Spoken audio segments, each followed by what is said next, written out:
آئیے آج ہم سنتے ہیں کہ قربانی کے جانوروں کی عمر کتنی ہونی چاہیے۔ تو یاد رکھیے قربانی کی جو جانور ہیں جیسے بکرا، بکری، گائے وغیرہ اور اسی طرح اونٹ، ان کی عمر کم از کم اونٹ کی 5 سال اور گائے وغیرہ کی عمر کم از کم 2 سال اور بکری یا بکرے وغیرہ کی عمر کم از کم 1 سال ہونا ضروری ہے۔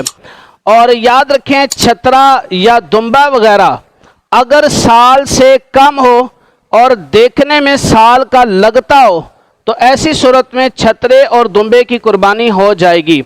عام طور پر لوگوں کے ذہن میں یہ سوال پیدا ہوتا ہے کہ کیا قربانی کے جانور کے لیے دوندا ہونا یعنی 2 دانت والا ہونا ضروری ہے؟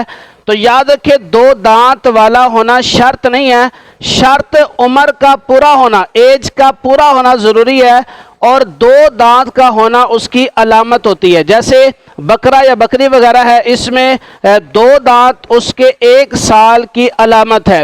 اسی طرح گائے وغیرہ میں 2 دانت اس کے 2 سال کی علامت ہے۔ اسی طرح اونٹ وغیرہ میں 2 دانت جو ہے اس کے 5 سال عمر ہونے کی علامت ہے۔ اور یاد رکھیں قربانی کے دنوں میں قربانی کرنا ہی واجب ہے۔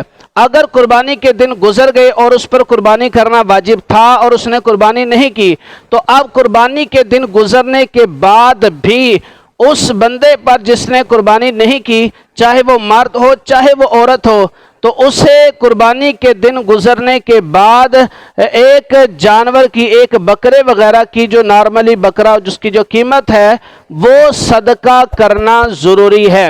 وہ قیمت کسے صدقہ کریں گے؟ جسے ہم زکوٰۃ یا فطرہ دے سکتے ہیں، اسے ہم اس جانور کی قیمت کو بھی صدقہ کر سکتے ہیں۔